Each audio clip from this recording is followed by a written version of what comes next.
What's up, everybody? Welcome back to the Blade Dive. Today's episode is just, oh man, it is a good one. And I'm really excited to have you all tuned in and listening.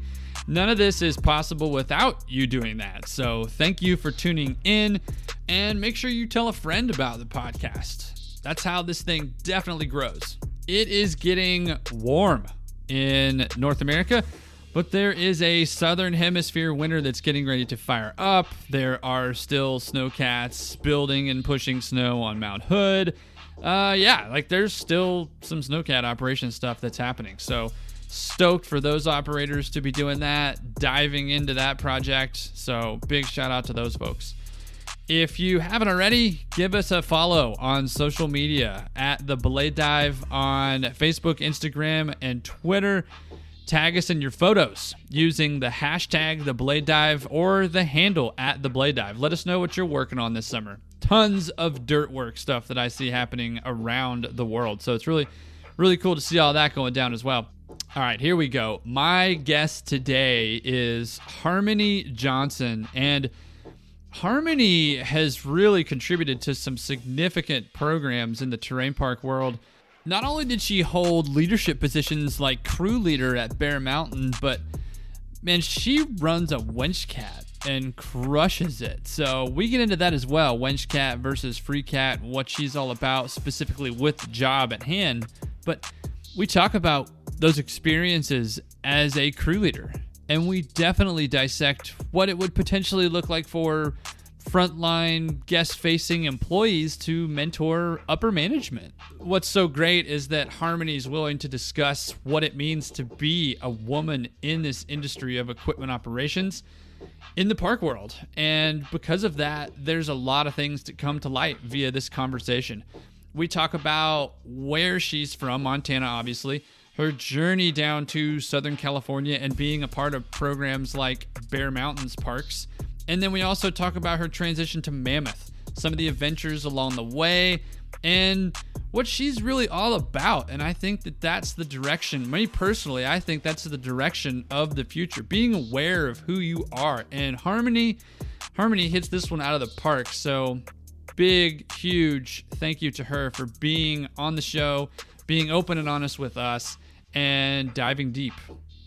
So if you're at home right now, grab your favorite drink, kick your feet up, and if you're in the machine anywhere, you know what to do. Turn up the volume. Just go ahead and give it the juice.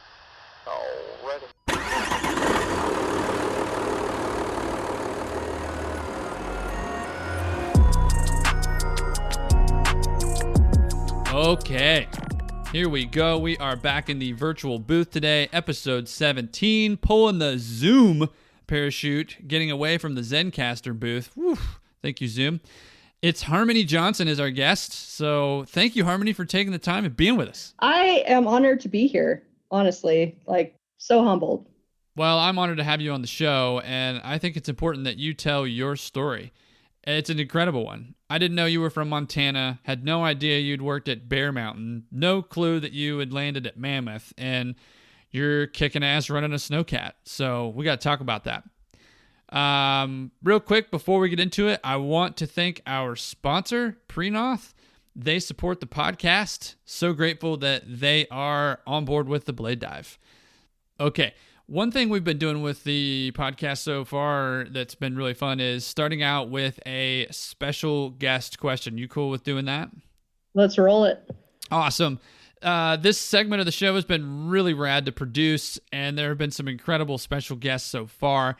This question for you is no different. It comes from Mary Walsh, and for those who don't know Mary, she is an incredible writer, photographer, and has contributed to the industry through so many publications. So without further ado, I will roll Mary's question right now. Hey Harmonee, this is Mary Walsh. I'm super excited to be able to ask you a guest question for your episode of The Blade Dive. So here goes. You have not only blazed a trail in the male-dominated industry of snow sports, but have done so within the world of operating and building, an arena with an even smaller ratio of women than the overall industry. Forging your own path as you have takes a lot of grit, industry, and talent, But even with all of those attributes, a person will still encounter challenges.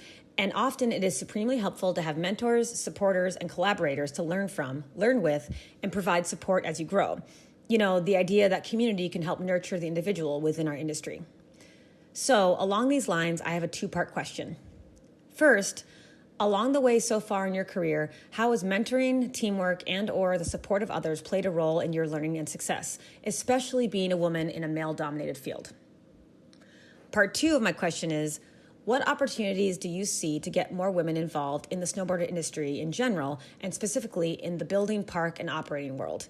What advice would you give to a woman who would like to work in this part of the industry? Thanks so much, Harmonee. Stoked to hear what you think. That's awesome. Like, we kind of have a bit of a backstory. When I was working at Bear, it was 2015, hot dogs and handrails. I was reading through like the recaps. I like to always see what they have to say about our events that we put on there. And she had written up an article that said like the 15 points to note for Hot Dogs and Handrails 2015. And one of the things she said was the Bear Park staff. And it specifically said these guys were on hand to toss snow on features when they were sticky, and to remind that getting too close to get the shot was dangerous without being dicks about it. I was the person that told her that she shouldn't get that close to whatever setup we had going on at the time. And it's funny that I later on read that in one of the recaps, and it just brought it full circle. Like, I was the one who said that. And yeah, and then you saying that you were reaching out to Mary for her to be on the podcast, I had to think about it for a second. I was like, why does that name sound familiar? And it brings this whole experience, like me working park staff back in the day, and then now being an operator at Mammoth. The whole thing, the whole industry, we're all connected, and it's such a small industry that we all know each other. So I'm really stoked to have Mary as one of my questions, and that's awesome. Getting back to what she asked, what advice do I have for other women wanting to pursue a career in terrain parks? I'd say it's tough. It's definitely tough. And you have to be willing to do it, but to try not to let the guys get to you, because they're going to be just as tough, but you have to be tougher than them. And to keep pushing for what you want to do and prove that you're worth much more than a lot of the guys that are doing the same thing. And you want to establish relationships with people that you can trust and have a solid support system behind you that's constantly lifting you up when you're doubting yourself. Because you're going to doubt yourself. You're going to think that you're not good enough because you've got 15, 30 other guys that are trying to be in the same position that you are. And it's going to be hard. But once you accomplish what you're willing to accomplish, it's going to be way more worth it in the end. And I hope by doing this podcast, and I hope that putting myself out there like this inspires other women to get involved. And you don't have to have like experience with a machine or experience with a rake. Like, if you are willing to do it, you can make it happen. If you have that mindset, anything is possible. Wow. Yeah. I think what we need to do is we need to get you and Mary together. Portrait photo, new article written. I don't know what it would be, but I feel like the conversation I'd love to be a fly on the wall for. That answer was super deep. And you're right. Like, it's not necessarily the build it and they will come perspective, but it's keep doing you. Don't get knocked down and keep moving forward. What do you think about the mentoring perspective, maybe the inspiration piece? I wouldn't be anywhere without the guys, Dan Nielsen, Kirk Hoffman, Chase Witchwine. I wouldn't be anywhere without them, because they are kind of the reason that I do what I do. to this day. Even though I'm not so much in like the day crew hand working side of things, I'm more on the cat side. But the very beginning of my career, those were the major players and who I was looking up to at the time for who I was working around. And now, like, since I moved to Mammoth, TJ was a huge inspiration. I still work with Mikey, Jake Slominski. All of those guys are huge inspirations for what I do in a cat now. And they've mentored me and helped me along the way and have built me up to where I can be successful. Well, huge shout out to all those gentlemen. I hope that they are tuned in and listening to you discuss your career, your journey, and how they've helped you get to where you are. You know, as you were answering, I was thinking about the investment that we as people make to one another, no matter if it's a snowcat that you're interested in running or a picture that you'd like to draw. Maybe sometimes the model is always the best or the most talented individual to get that inspiration. And to get to their level of skill, sometimes you maybe want to surround yourself with similar skill-setted people so that you can pull from them, be inspired and see how they do things and what their project process looks like. But maybe it's also maybe it's a trust thing. So if you're putting yourself out there to be around a better skill set, is the better operator the best individual to be around? Does that make sense? Like, maybe I'm just being way too far out there right now. You can tell me if I'm wrong, but if that doesn't make sense, let me know. But it's a trust thing, I feel like, when you're doing that. Oh, totally. I mean, for anybody, when you can be around people that you can trust, you're way more confident in yourself because you have people backing you that trust you, and you're not questioning as much, and you know that your opinion matters. Ooh, that's really good too. Like, you fold in the listening component and say, well, if you're hearing me out, then you're going to be able to allow me to be myself. And so that trust factor really plays in right there. Yeah, again, like, huge shout out to Mary for contributing as a special guest to the Blade Dive. I just wanted to take a minute and thank her. That was huge. So thank you very much, Mary Walsh, for contributing. Yeah, that's awesome. Mary, thank you so much. I really do appreciate you. Yeah, super rad. One of the coolest things about this podcast, I feel like, is that we really get to know the guest. So we always run the story at the beginning of the background of how folks came to be where they are and how they got to where they are. But yeah, Harmonee, your shot right now. Fill us in on what it was like growing up as Harmonee Johnson, your journey there and what that looked like. Cool. Yeah.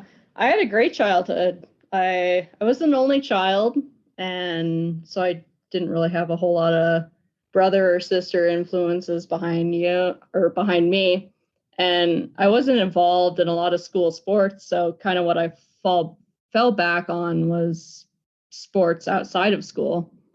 I managed a volleyball team all of high school and a little bit of middle school, but that was pretty much the only involvement because I just wasn't good at like team sports. So I went for something that I could be good by myself, not having to rely on anybody else in like a team setting. So skiing was kind of like my out of that. And my grandma was an avid skier. On her 80th birthday, she bought herself a new pair of skis, and she got her free skiing pass at Whitefish Mountain, which was formerly known as Big Mountain. But after the age of 80, they gave you a free pass up there, and she was stoked. That was like her goal that she was moving towards was, I'm going to be 80. I'm going to be that old lady up there with my brand new skis and my free pass, just doing it. And she wanted me so bad to just be a skier. And I was a great skier, and she paid for all of my lessons. We'd go up there on weekends. We'd go up as much as we could because she had a condo right there on the slopes of Whitefish. And like to this day, that was probably some of my most best memories up there, was being able to stay at the Alpenglow and just ski in, ski out. Wow. That is such a cool picture. Man, well, let's go back and unpack a portion of that. I'm trying to wrap my head around what that looks like growing up that way. That's so cool. The access that you had to different things. But I want to know too, like, your bond with your grandmother sounded very special, super endearing, and you guys were tight. Not to pry, but is she still with us? She's still alive? No, she unfortunately passed away, I want to say 7 or 8 years ago from cancer. But up until her dying day, like, she wanted to be outside. She wanted to ski. She was one of the healthiest people I knew. That she was an avid outdoors person. She also had a place on the lake, which we have a place on the lake too, but we'd go over there. Grandma always had ice cream. She always had everything for us when we come and visit. And I wasn't much involved with my dad's or my mom's side. I was more involved with my dad's side up in Montana. But like, the two places we loved to go were Whitefish and Schweitzer over in Idaho. And she had a timeshare over in the Schweitzer area. So if we could arrange it, she had a certain block of time during the winter that sometimes we'd be able to go over there and sometimes not if it lined up correctly. But Schweitzer ended up being like one of my top favorite places to go too. And I would totally attribute to that from her, because she had the place at Whitefish and she had the place in Schweitzer. And that's what it, like, pretty much brought me into the industry at a very young age. So were you hooked on trying to just be a part of the local places that you could explore? And I mean local, like, let's just use the word proximity, like closer proximity places that you could ski and ride. Or were you already looking elsewhere, like, oh, wow, like, I know I might be super young, but I may still be interested in trying to go look at Colorado, or I might be looking at California, or maybe there's some places in Oregon that I want to go ski. Like, were you already looking at that because you were exposed to skiing and riding at some awesome places early on? That was all when I was pretty young, like middle school, elementary school. So I wasn't really thinking about the future. It wasn't until like my junior year of high school, I would watch snowboard videos while doing my homework and got hooked on the Sunday in the Park series. And my mom would ask me what I was watching, and she'd come down and I would tell her it was this really cool place in Southern California called Bear Mountain. And that's kind of what like got my gears working on, like, there's other places you can go outside of the north. Was your grandmother super bummed that you wanted to snowboard? I mean, you probably started skiing, so I had to ask. Oh yeah, she was definitely bummed when I switched to the dark side. But I love it. The dark side. You've converted. But like, for a while, I would take both my skis and snowboard to the mountain, and I'd ski in the morning and I'd switch and I'd snowboard in the afternoon. So I was still staying true to both. I still wanted to do both. And to this day, I still love skiing. It brings this whole nother like love for something you loved before after you switch to something else. Because I love skiing and then I love to snowboard. And since I've kind of gone back to skiing, I've found this whole new passion for it that, like, I know I'm a good skier. So it came back to me really quickly. And it just brings this whole new excitement that I've kind of lost with snowboarding over the years. So I feel like when I go back to snowboarding, it'll be just the same as it was for skiing. Yeah. I have to ask too, was it easier to learn how to snowboard because you started out skiing as a kid? Was that definitely a better transition? I have to ask. I'm teaching a 6-year-old, our little girl. So. Oh, totally. Like there's this local mountain right outside of Missoula called Marshall Mountain. Super small, like barely even open during the winter because Missoula as a valley doesn't get much snow. And they were just kind of like one of the foothills. But I remember my mom and my dad taking me and my best friend up there and trying, like real early before I had ski lessons, trying to teach us how to ski or trying to teach us how to snowboard. And skiing was working better because if like the grown-up or the person teaching the younger one how to do something, holding a skier up while you're skiing is a lot easier than holding a little snowboarder up between skis, to me.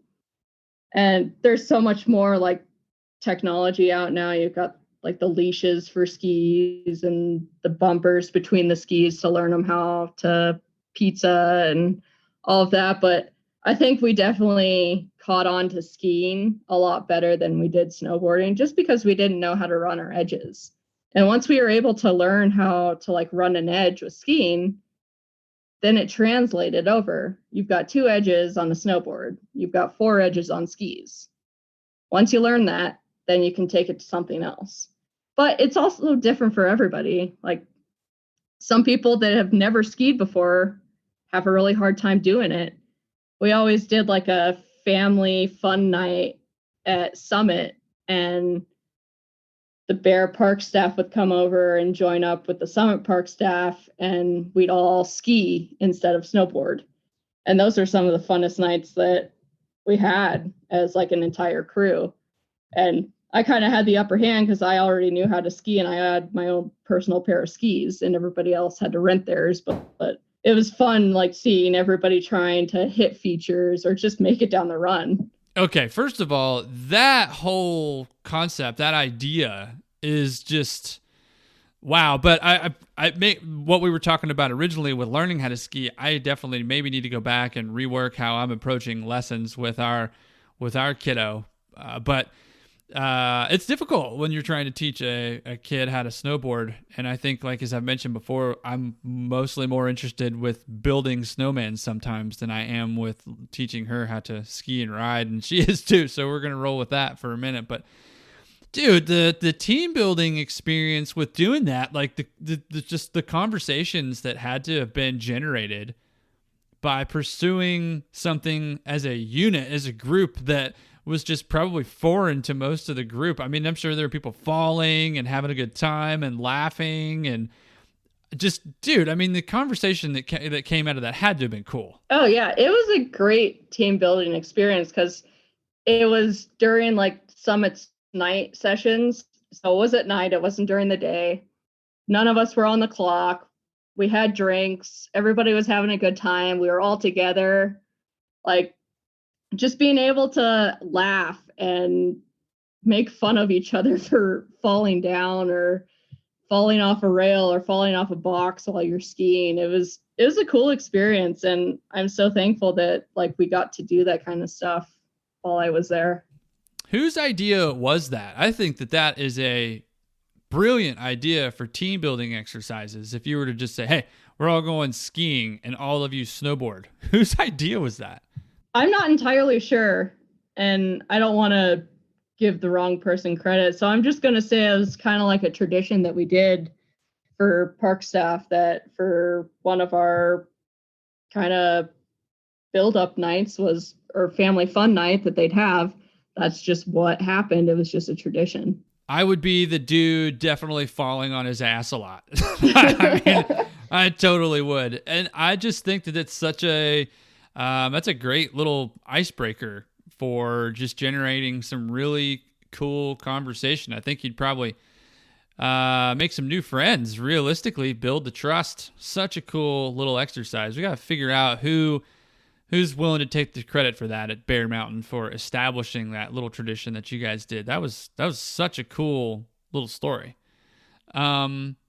Talk to me more about the media influence in the experience, and maybe we tie that into kind of your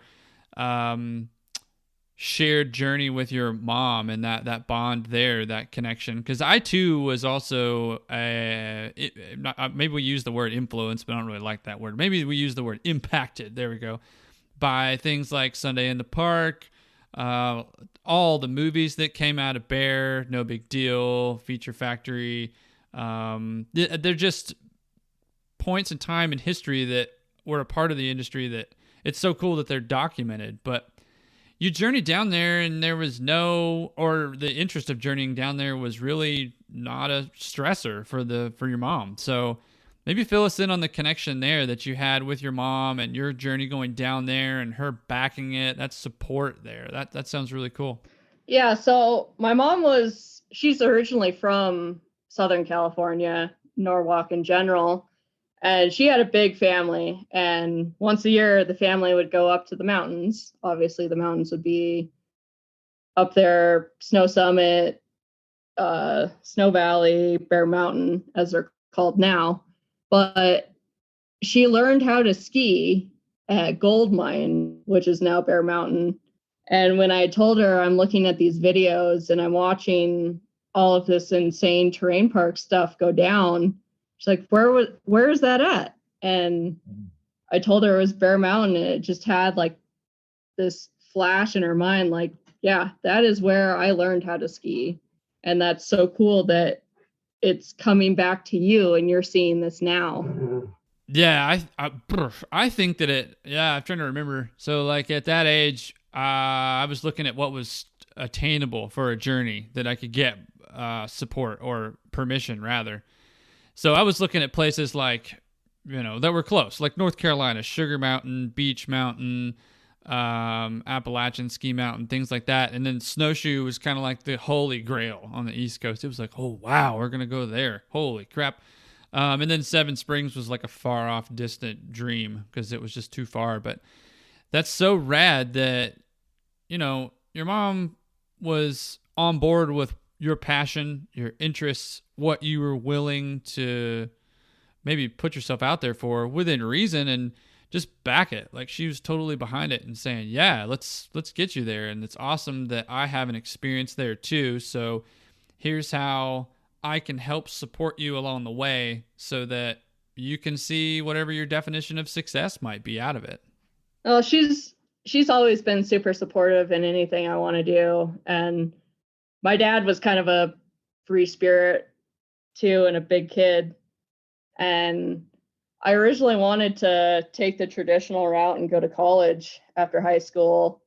And I had been accepted at the best engineering school in Montana and had all intentions of going that road. But we went down and visited Bear Mountain on my 16th birthday. We also went to Supercross down in Anaheim at that time. So we did a full birthday trip experience down there. And after that trip, it kind of got the gears working in my head. Like, what do I want to do? Like, do I want to go the college route, or do I want to kind of just go the ski bum route? And she was totally supportive of that. And I could never ask for a parent to be any more supportive than she has this whole time.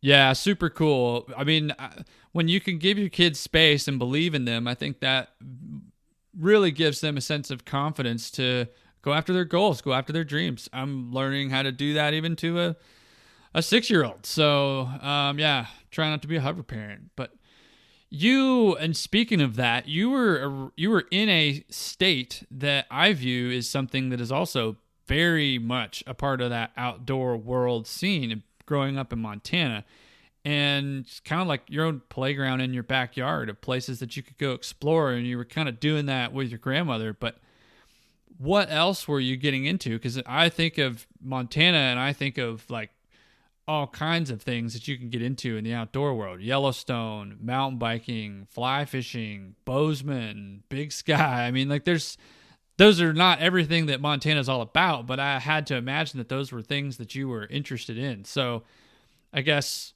first question, fly fishing. Like, I have always envisioned Montana as like the fly fishing mecca of an angler's dream. So I would have to ask, are you the avid fly fisher or are you not? Are you not into fly fishing at all? Did you pursue that? Yeah, I mean, for the most part, it was all about the snow. And I didn't get into fly fishing until I moved to Mammoth, which is funny because Montana is like the epicenter for fly fishing. And yeah, like me and my boyfriend just recently, or not recently, but that's been our major hobby for the most part is fly fishing. Mm-hmm. I did some spin rod and like jigging at our cabin up on Flathead Lake, but I had never done anything close to fly fishing or never got into that kind of the scene. But I knew like, oh, fly fishing is on rivers and we have lots of rivers here in Montana, but it never like piqued my interest like it did when I came here. And now we visit Montana almost every summer, and that's been like our major focus is learning the rivers and learning how to fly fish up there, because fly fishing in Mammoth is different than fly fishing in Montana. Yeah, I'm sure it definitely is. So, but no fly fishing ever in Montana. Never done it. Don't want to do it, or just haven't experienced it yet. Traditional spin rod fishing at the cabin, like just bullshitting, not trying to seek anything out for the most part. Yeah. Well, what do you think the coolest part about fly fishing is? If just maybe you can relate to my experience, but I'm not the like pro fly fisher, but I just enjoy being outside. And if I don't catch any fish, then whatever, that's okay. But to me, it's like all about the experience. Is it the same for you? Like, is it all about the vibe, the ambiance of being out there? And do you go to Hot Creek? We mostly fly fish Crowley, and we do some deep water midging. And because Crowley is one of the best trout fisheries in this area, and we kill it most of the time out there. But the way you think about fly fishing isn't the way you kind of do it there. You fish there with like 15 to 20 feet a leader, and you're fly fishing at the bottom. It's not like you're fly fishing with a dry fly at the top. So it's a completely different, like non-traditional way that like a person, when you say, yeah, I fly fish, they're thinking you're fishing with a fly on top of the water on a river. That's the complete opposite of Crowley. We're fishing with midges a foot off the bottom in 20-foot deep water. Dude, I mean, so, okay, now we got to talk about the boat. Or what are you doing to get into Crowley and be the successful fisherman there, too? I mean, I could talk about fly fishing for hours. Everybody listening's like, dude, come on. I love fishing. We had a little bass tracker for a while. We sold that last summer, and we just sold our snowmobiles in order to get a brand new boat this summer. But as of lately, since we sold our previous boat, we've been using float tubes and just getting out there, going where all of the other boats are. And early season is usually pretty killer because they're all hungry after winter, and it's time. It's time to go fishing.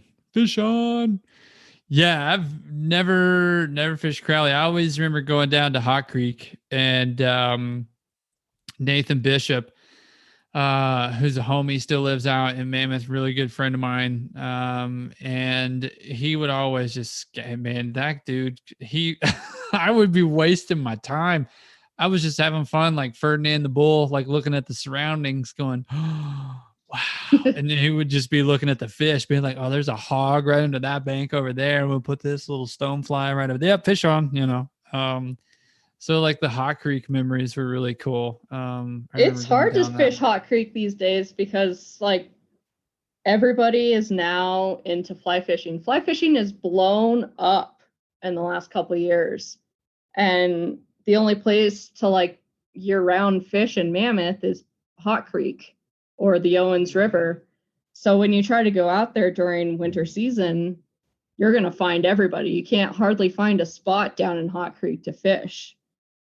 So that's where like we kind of back off the fishing and we're more doing the snowmobile thing, not so much the mountain thing, because the same thing.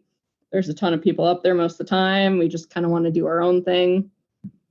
So winters are tough because we do live in a tourist town, destination town, where they're coming here to ski, snowboard, or the other people are coming here to fish, and that's just gotten blown up, and you can't hardly go to a hot springs anymore without having 20 other people being in it. So tourism is definitely huge around here, that's for sure. Oh man, I'm sure it still is. See, I was never the dude that showed up with all the bells and whistles for the fly fishing gig. And what was cool is that I remember Nate really never was either. And we were just two people out there enjoying what we could. And if we caught a fish, then great. If we didn't catch a fish, then whatever. I mean, it was a really cool experience. And I was grateful for those times. Those are really cool memories to look back on and go, holy shit, like I can't believe that I fished Hot Creek at one point in time in my life.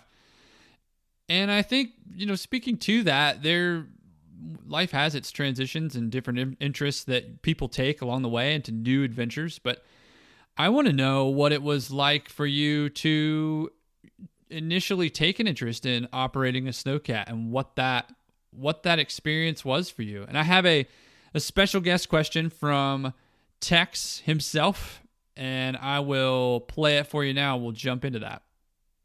Hey, Parker. Hey, Harmonee. Hello, Blade Dive. Tex here. Harmonee, I saw you, as a real hard worker in terrain parks when you're here at Bear, and just want to know what enticed you to get behind the sticks of a snowcat and become an operator.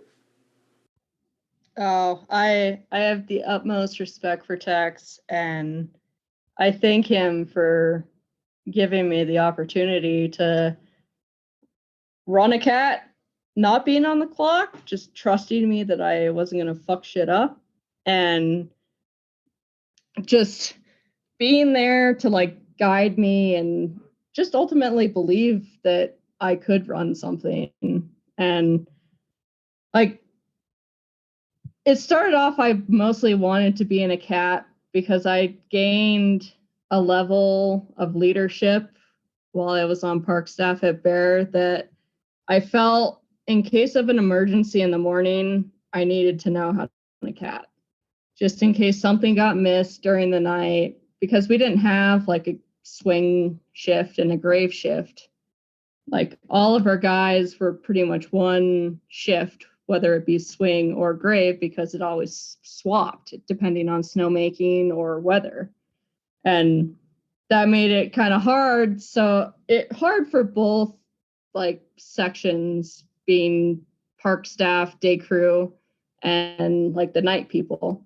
Because when I worked during the night, it was either, okay, you're going to come in at swing, work till midnight or whatever, and then maybe the next day you come in for graveyard, but then maybe you'd come in for graveyard and then have to switch back to swing, so that you work till 9:00 in the morning, but then you have to be back at 4 p.m. So you're only getting a couple hours. You pretty much have to go home, go to bed immediately, and then come back.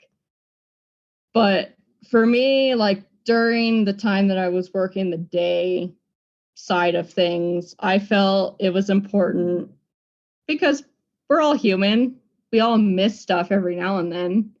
And just in case something got missed, I wanted to be able to get into a cat and take care of that and take initiative and be that person and not have to try to call somebody up. Hey, can you get in a cat? Because I can't do it. Yeah, and I think that's such a good point. Well, I know we've talked a little bit about in past on previous episodes as to what it maybe looks like to know all the different components of how the park program or the grooming program works, but knowing all the answers really doesn't get you any further. It's the positive people that you surround yourself with. But you're talking about something really cool there where you wanted to be able to fulfill a need through the leadership opportunity of operating a machine. Like, that's so dope. I think that's so cool.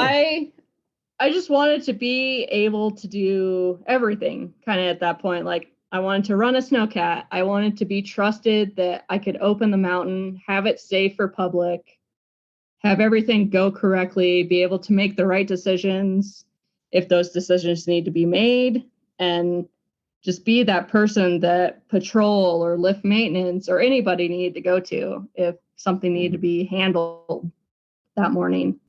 Yeah, wow. I mean, the MVP of perspectives right there. A huge shout out to Tex, by the way, for contributing the question. Harmonee, I guess maybe I'll follow that up with, were machines kind of were you around equipment early on at a young age or no?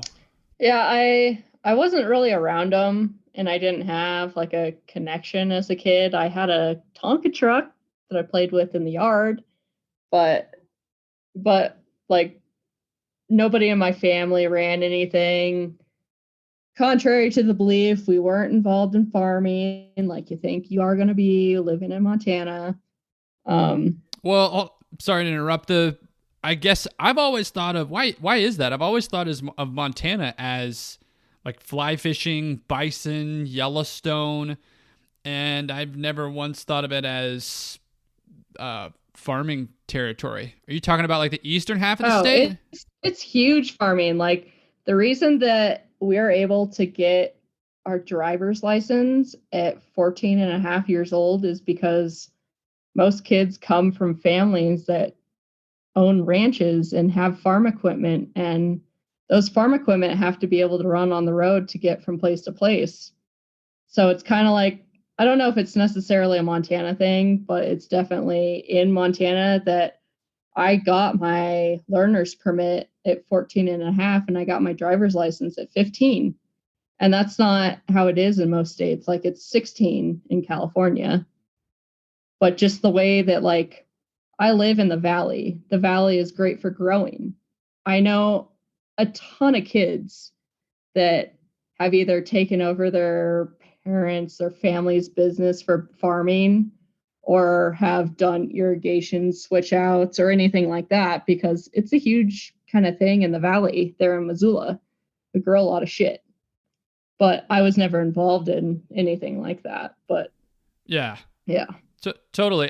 No stress. I've never thought of Montana as, yeah, I've never thought of Montana as farmland. I've always thought of Montana or viewed it through my lens. So this is great, like that we're chatting and then we're catching up about it. Like I'm learning something new, and that's amazing. The fact that the eastern half of Montana was probably farmland, super flat.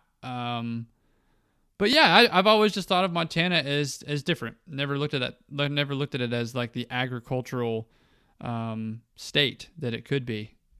Matt, let's little tangent here. Like I just remember driving through Cheyenne, and same kind of thing. I was expecting, Wyoming. Whoa, the Tetons and all this stuff as a kid, and it just wasn't that way. I remember getting into places in Wyoming and being like, wow, I thought there would be way more mountains, but there are so many different sides to multiple western states.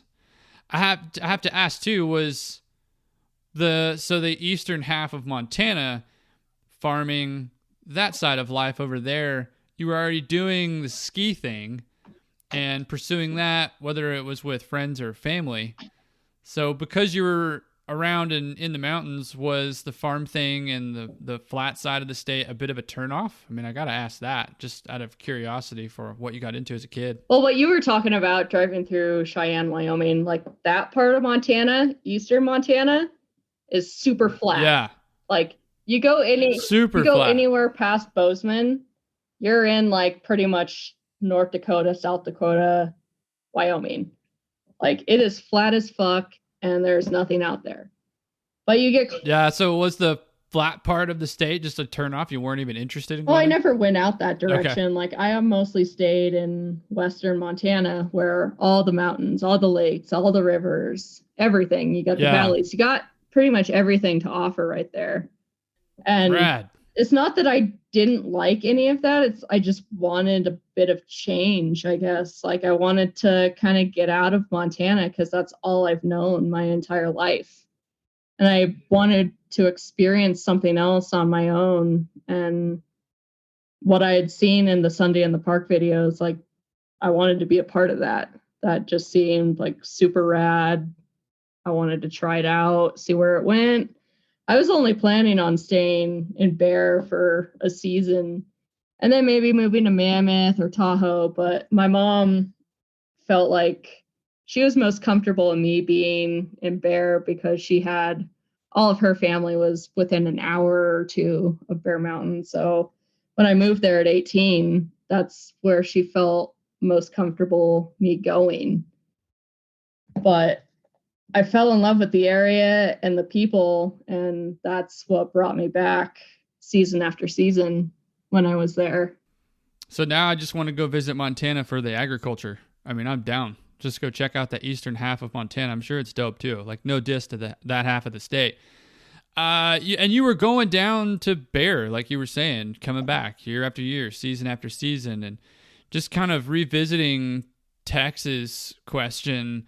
What was your foot in the door opportunity to do that? Like I know you said you were super grateful, but what was your foot in the door? Yeah, so like as I talked about before, like my main interest was since I gained so much leadership, I wanted to be able to fix something if something wasn't right in the morning or if it was an emergency.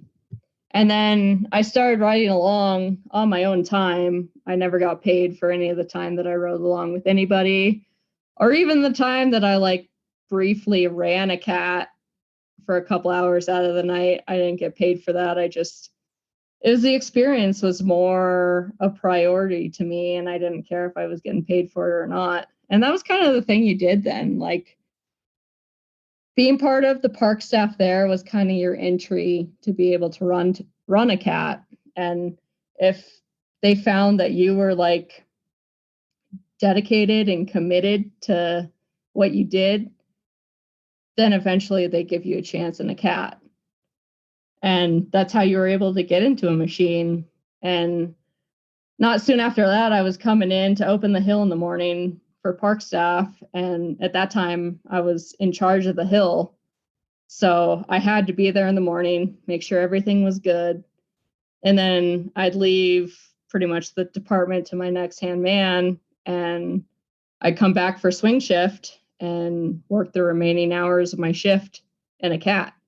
And that's kind of how I got my foot in the door to run cats at Bear. All right. So the common denominator, as always, usually is an interest. And you're taking an interest in the equipment. But at the same token, man, I feel like a lot of people get in it because they're interested in building the final product. Does that make sense? Like the operator used to be the daycare guy, or the operator used to be the lift operator who rides the snowboard park. The product participation is the primary reason maybe why they jump into the machine, because they would like to build what they ride, or they want to be a part of building what other people ride.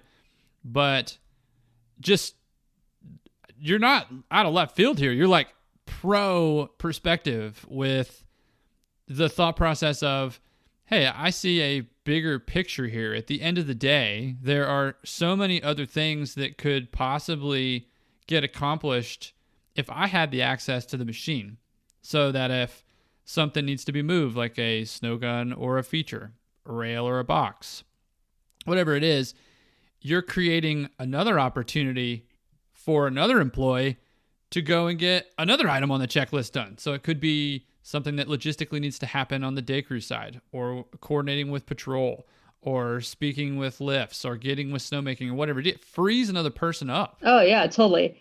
I was responsible pretty much at that point for what the hill was.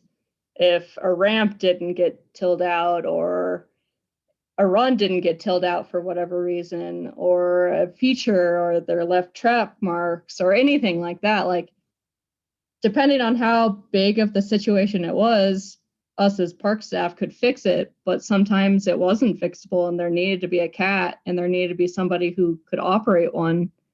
And I wanted to be that person. I wanted to have that experience. So if somebody were to ask and I am the person in charge that day, like I wanted to be able to take care of it. Definitely. And you had some legendary names in machines already there.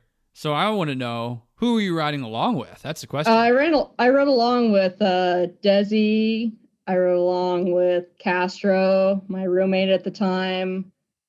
There were a couple of people I rode along with. Not so much Tex. He had kind of his own stuff going on, and I knew Desi and I knew Castro more, just because Castro was my roommate. Desi was kind of always there, and I knew Tex and I knew of him, but I hadn't officially rode along with him until I started trying to be involved in that side of the operations. Yeah. And can we just kind of highlight, or if you could just describe for us the amount of fun that you probably had riding along with Desi? I kind of want to go there for a minute. I can only imagine what was discussed and the laughs that were had, but what was it like riding along with Desi? Was it just fun all the time? Oh boy, Desi was a hoot to ride along with. Like, we talked about so much shit, and he backed over Tex Rail, which was one of our most prized rails, and I was there that night when he backed over it, probably because we were talking about shit. We were having a conversation. He was all stoked. I was all stoked. And then all of a sudden he backs over our most prized rail, and it's like, oh shit. Well, okay, I'm gonna have to pull that one. Oh my God. Well, but teachable moment there, like Desi's sitting there going, well, Harmonee, this is what you don't need to do. If you're gonna not do anything, don't do this. Yeah, just make sure you're not doing this right here. That'd be a great idea. Yeah. Because instead, what we're going to have to do is pull this feature that we've just destroyed. Yeah, don't do it. Just make sure you're not doing this. I mean, yeah, and then we called somebody on night crew, and then they came over, they pulled the rail, they put something back. But it was just funny because, like, that was one of the rails that Tex had built, and that was one of our most prized rails. We always put it in. It had a name. All of our rails, all of our features had names at Bear. And it's like, holy shit, Desi just backed over Tex Rail. He bent the fuck out of it. Okay, awkward. We were just having such good conversation because that's what it got to that point. Like, I could have really good conversations with these guys and we could talk about stuff because I trusted them and they trusted me with like my ability, and I proved myself to be somebody that they could talk to, you know? Yeah, no, that's such a good point. I remember just trying to be cool, you know? You're investing your time and you've got somebody else riding along, or you're riding along with them, or they're riding along with you. And I just remember in the beginning phases of this, just trying to be cool, you know, because it's commitment. You've got somebody in the machine with you, you strike up a conversation, and you're just talking. Whereas if you were to think about it, that's a long time to be talking. I mean, if you're talking the whole time, and I don't think I was ever talking the whole time, that's a lengthy period right there. Oh, totally. And for me, like, totally awkward when you first get in there because you don't know what to talk about. You don't know what those guys want to talk about when they're like trying to do their job. You're on their time. They're the ones getting paid for it. And you're just there like riding along, whether you're there to learn or there to just hang out. And most of the time I was just there to hang or there to learn, but I'm more of like a visual learner. So whatever they were doing, I was paying attention to. And even if we didn't talk, I was still learning. And I didn't care if we had to talk or if I had questions or whatever. If they want to strike up conversation, that's fine. I'm totally down to talk, but I was just more concentrated on learning on what they were doing.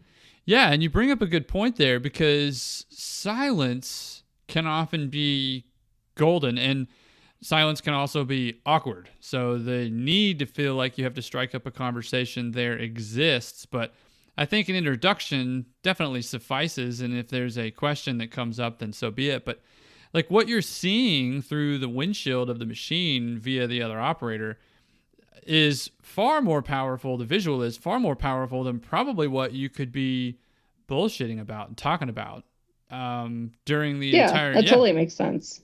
Like if we were having a full-blown conversation, I'm not paying attention about what your blade's doing or what the tiller behind you is doing. I'm just talking to you.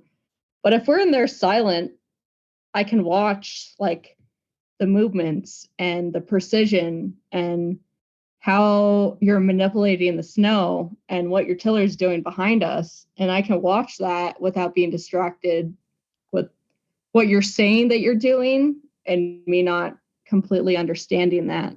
Yeah. I think it'd probably be good to state that to everybody that's listening too, the awkward silence for those who do get the opportunity to ride along or to train people is more than likely beneficial to the entire experience.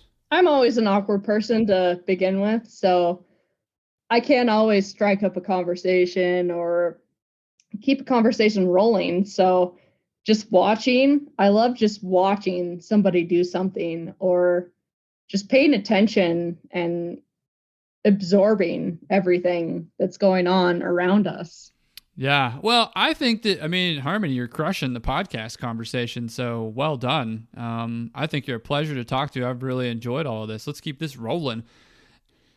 I mean, because essentially what you're doing when you're riding along with somebody is you'll be talking about whatever's in front of you possibly, but through the visualization, you are witnessing their process. And so maybe one person views it differently or that it could be done differently, but you're seeing somebody else's process irrespective just because that's how they do it.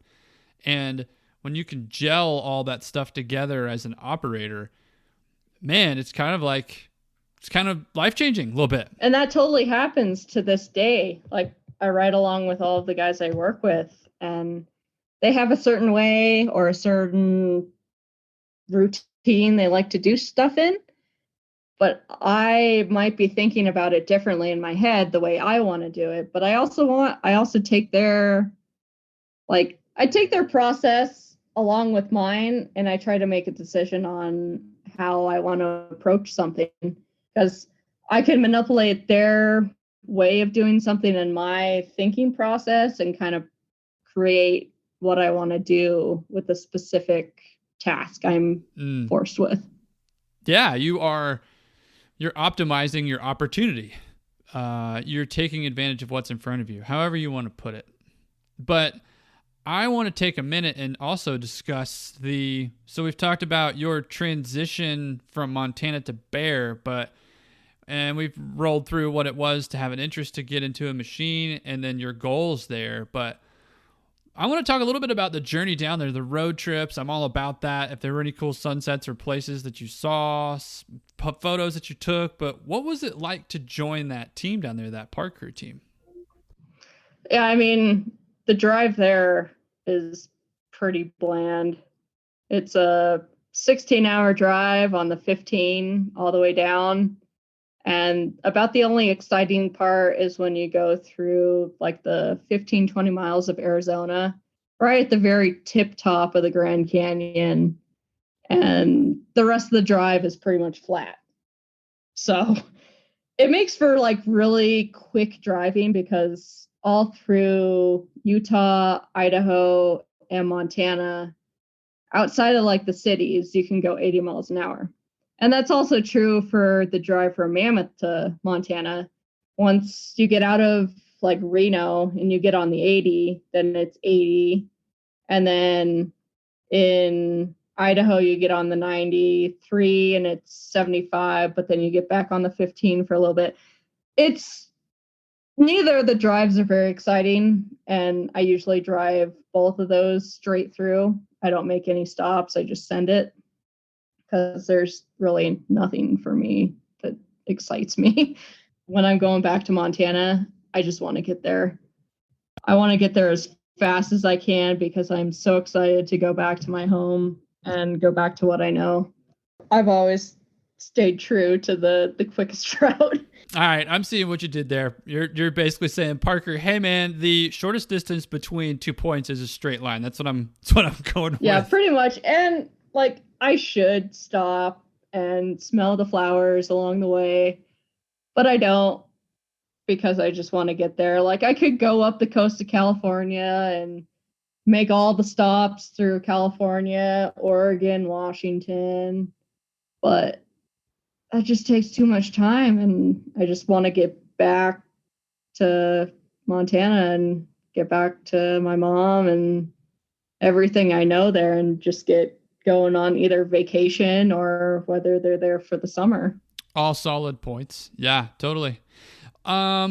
Just you got there and there was a process that you had to go through, whether it was an interview, any paperwork you had to fill out, but you did that and you talked to some people and we're potentially looking for an interview. What did that look like? Oh yeah, I moved down to Big Bear at 18, which is funny because my mom moved from California to Montana at 18. So I did the exact opposite. And I didn't know a single person when I moved to Big Bear, but I had all the family down the hill. And I attended the job fair at Big Bear in the fall of 2012 and interviewed for one position, and that one position was for park staff. And I had minimal experience in the train park industry, but I was willing to learn. And all I had was volunteering up at Lookout Pass, dragging rails up the hill, hand digging trenches, and putting them in the ground. I didn't have much of a backup plan. I wanted that job, and I knew I could work my ass off. Yeah, no doubt. Yeah, but irrespective, I mean, having experience on the resume, even though it was volunteer, like that's still strenuous work that you were doing, dragging rails and shit. But who did you interview? Who did you talk to at Bear when you landed and wanted to do that? Dan Nielsen, Brandon Rapon, and I think Chase Richrine was there. Those are the three at the table that I spoke to that morning when I interviewed for park staff. And like, what are they going to think? I'm this chick rolling up and I'm wearing high heels because I want to make an impression. But maybe that wasn't the right impression to make for that job because I'm not interviewing for a payroll position, but I wanted to look nice. I know you should always look nice for an interview, and I looked nice and I had this experience. Whether you want to roll with that or not, it's up to you. Whether you want to take a chance on me or not, that's up to you. But it also seems like a little off. This chick wears high heels. She's your girly type. She's not your badass type that just does whatever for no pay. But I don't know if it seems off though, because when you show up to a job interview, you are dressed to represent yourself professionally. And then also, yeah, the opportunity that's there that you're interviewing for. So, I mean, you want to look nice. I don't think that that's off at all. Well, yeah, I'm not gonna roll up to an interview wearing a long hoodie and sneakers and no makeup, and that's not like, I know you want to dress for the job you're interviewing, but I want to look good. This is actually a really great topic. I want to dive into this just for a second because, I mean, we've talked about all kinds of equipment conversations, but it's like, how do you get we're on the tangent of getting your foot into the door for the opportunity and you getting the interview, but there's preparation there. And so there's a revamp to the resume or the cover letter. There is a visitation on what you want to produce as an announcement for your skill sets. And then there's also the presentation and what you look like. And I'll be the first to say that, yeah, like new pants, new shirt, possibly new shoes, tie, whatever it is. But I'm definitely going to be the dorkiest dude that shows up for an operations interview. I curled my hair. I was wearing high heels. I was not like what you think for that job. Like, I was interviewing to be a park staff person, to rake features. I wasn't interviewing to sit in a desk, look nice, to be in front of customers or whatnot. Like, I was there to do one of the gnarliest jobs, but I was not looking or wearing the attire that was involved. But I wanted to make an impression that I can look good, but I could also work my ass off. Well, I think that speaks to the professional representation of yourself, you know? And I think everybody's representation of themselves is going to be different. Obviously, I think if we were all the same, it'd be a very boring world. But showing up looking like you got your act together is a good thing, not a bad thing. And I get where you're coming from, day crew job, you're showing up to dig in rails, set features, et cetera, et cetera, et cetera, and you show up looking nice. I think that's okay, though. I will say this. I had Marshall Morona walked into the office with a suit and tie on. It maybe I think he may have had pants, shirt, and tie. Jacket was in his hand. I can't remember. Shoes were even nice, too. But you remember those things. And I think that those are the moments that, as a person, you can take advantage of that opportunity by standing out.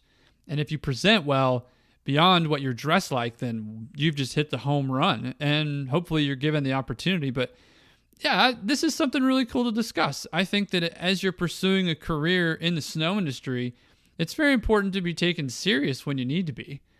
I think that's how you gain respect. So, yeah, hats off to you for doing it. That's awesome. Well, I want to thank Dan for giving me a shot, because hiring a woman for such a labor-intensive job is a risk. And I wouldn't be where I am now without that beginning, because you have some chick just roll up like that and they're like, she is not fit for this job under normal connotations of women and the job description and whatnot. Like, I did not look the fit, but I just needed that chance to show them that I was worth the fit. That's a big speaking point to the Bear Mountain management. Hats off to the Bear Mountain staff. Dan Nielsen, way to go, dude.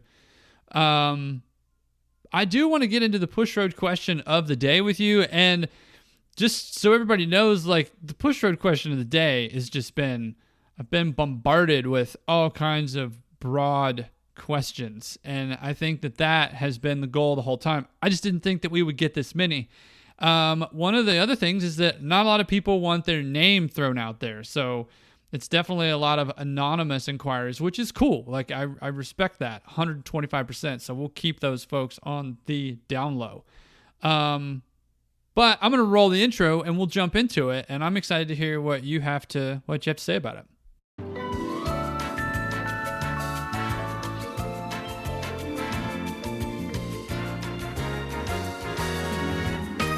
Push road question of the day. That is right, the push road question of the day. And today's push road question is I'm going to combine several of them that have come in. And these questions have to do with the type of equipment for the job and your favorite, because everybody's pinning it down to which one do you like better, winch cat or free groomer? And it's wow, that's really a tough question to kind of tackle. So let's take all those questions that have come together or that have come in and see if Harmonee can answer that. I think that it's really cool that is a topic of conversation, because some people enjoy being hooked up and doing their thing and then unhooking and then going to the next point, versus where some people would probably prefer or enjoy blade steering if they're going down something steep, or trying to see if the cat can stay on the pitch, or not being hooked up in general, whatever it is. But I think that also applies to so many other different types of machinery too. So, but for all intensive purposes, we'll stick with the snowcats. But yeah, what do you think, Harmonee? Winch cat, free groomer, maybe your favorite, depending on the job. Which one are you going to pick more often than not? That's a hard one, because up until this year, I haven't ran a winch cat a whole lot. I've gotten the opportunity to get to log quite a few hours in a winch cat this spring, but I've mostly just done park stuff. I don't know if I would really want to just ride around in the middle of the fleet, just grooming trails. That's not what I'm about, and I know my skill set is way above that. And doing winch stuff really fascinates me, because I would love to have the opportunity to just be able to create something just do more than I'm doing in the park, I guess. Or if the park involves me to winch, like winching landings or anything like that, I'm so down to be a part of doing that. And I want to be a part of doing that. Yeah. And that is a question that's really broad that has continued to roll in. And it is literally, which machine do you prefer? And that's a tough one because the machine would vary based on the job, but then there's maybe less of a passion that's developed for running the piece of equipment because you get stuck with doing that same job over and over and over again because maybe you're the only person that does it.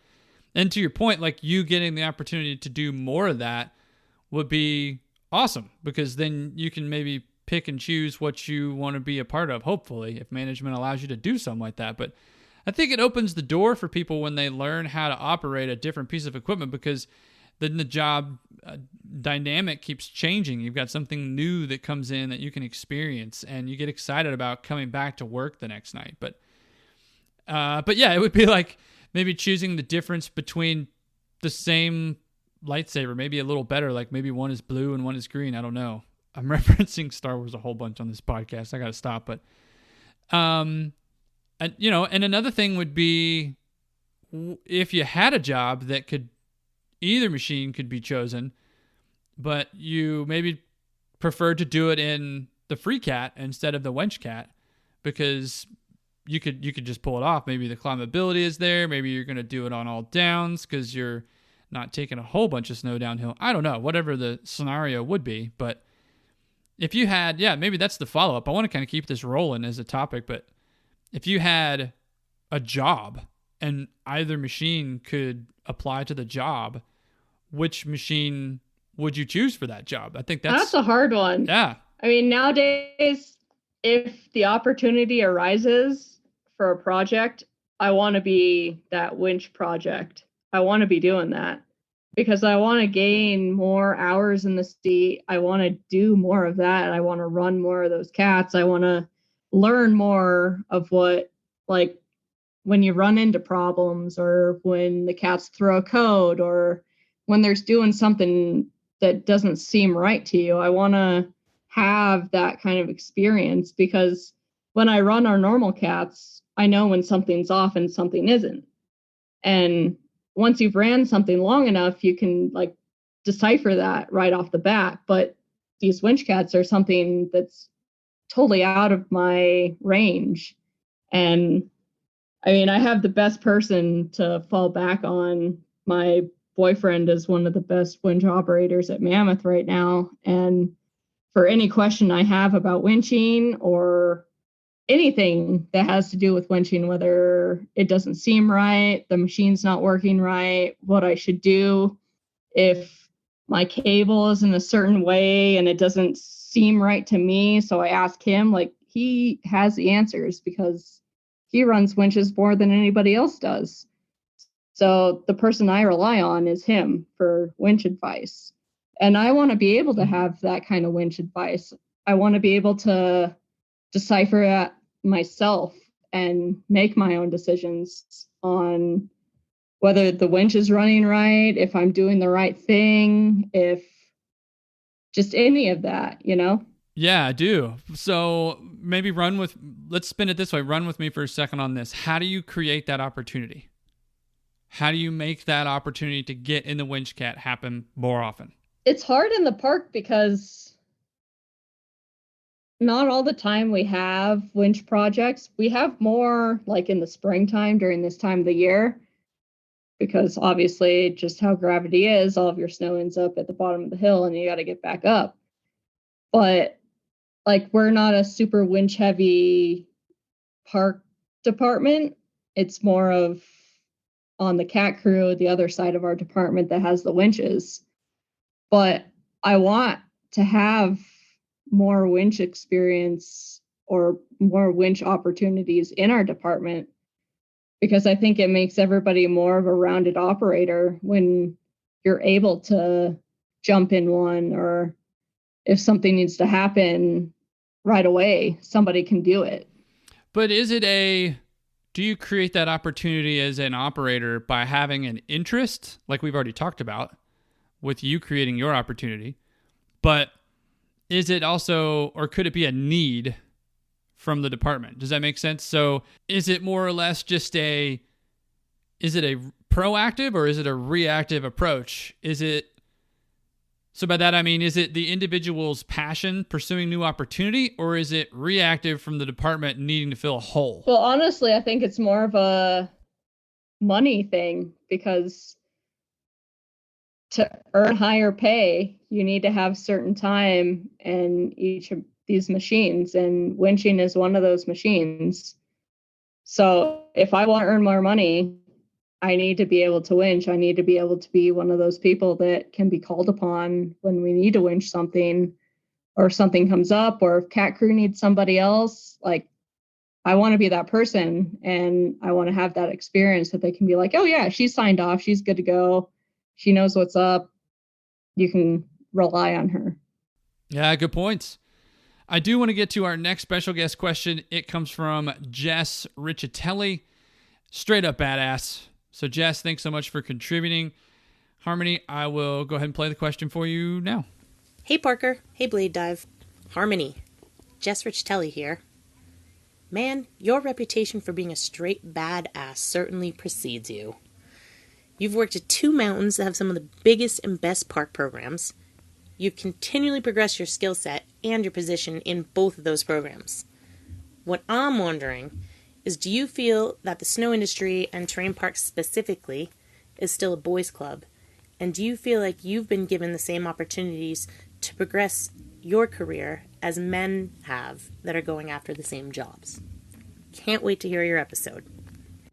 Yeah, I'm super stoked that Jess is a part of this episode. I had reached out to her after her episode aired, and I wanted her to know how stoked I was that I could relate to so many issues that she addressed during her episode, and that there was somebody that knew what I had gone through, or knew what I was going through currently, and had overcome those issues and ultimately came out on top and was a badass themselves. So that's awesome. I'm so glad that Jess wanted to be a part of this episode as well. I think it still kind of is, just because of the fact that there's very few women in the industry, and they're the dominant ones. They're the only ones really in the industry, and there's just a few of us. So I totally agree with that statement. And it would be hard to try to change like the whole boys club aspect, because you have to get like an equal standing from both parties, I guess, to like even it out. You've got to be mentally tough and strong-willed to deal with a bunch of guys on a daily basis. And a lot of the time, they're going to question your ability right off the bat. And you, as a woman, have to work 3 times as hard as the next guy to earn the same respect. Like, men talk shit about each other, and they've got huge egos. Not everybody. I'm not going to say everybody does. There are some really good ones out there that just care about what they're doing, but also, especially in like the terrain park world, it can often be just a big dick measuring contest. And how do I compete with that? Like, I just do the best I can, and it is what it is. I don't have a dick. I can't measure up to that. Oh shit. How do we get beyond that, though? How do we get beyond that point of view? Like, why is it always so cool to talk about how cool you are? Why can't we talk about being a human being and being a part of a team, and really building a message that allows others to feel like that space is open for them to enter? You know what I mean? Like, why can't we do that? Because I think we would yield less employee turnover. I think we could have more open conversations about wage. I think we could talk about personal life situations a little bit better that wouldn't lead somebody else to go and run their mouth about you behind your back. I just think the world would be a better place. I'm going world broad perspective here, but yeah, you're right. Like, okay, so the follow up to that maybe is, why are there so few? Is that why? Why are there so few women operators in the snowcat operations world? I know you're there. Let's get all of them on the Blade Dive to talk about it. But what do you think, Harmonee? Why do you think that is? Be curious to know your perspective. I don't think it comes like to a specific thing. I think that if you want to like break it down to something specific, I don't know if I have like a real answer for that, because I don't know myself why there aren't that many females. But it takes a really specific person to be in this kind of industry. You have to be tough, you have to be strong-willed, and deal with a bunch of men. Like, normally in other industries that are more like equaled out, you don't have to compete and prove yourself or work 3 times as hard to gain the same respect. And that's kind of the way it is, at least in this industry, and probably with a lot of equipment, like sanctioned industries. We're the outsiders pretty much, and we got to gain the respect and make it known that we can do the exact same thing as you. So with respect to the why piece, you're pinning it down to there's not one reason really why. So maybe I pivot here and I start discussing the how with you. Like, how do we create that open space? Kind of drawing from maybe more of Mary's question. That's also a hard question, because how do you make what me and what Jess and all the other women who are in this industry, how do you make our job look glamorous when ultimately it's not that glamorous? We constantly deal with ridicule and like we can't do what they do, or dissatisfaction or any of that. How does that sound like something that somebody wants to do, or how do you make somebody want to do that kind of job? Yeah, I guess we'll dub that the question of the hour for sure. I'm still intrigued by this. Yeah, thanks for talking about this stuff. This is huge. Maybe I'll pivot here and go down the road of pushback. Were you ever given any pushback as a female leader within the operations world?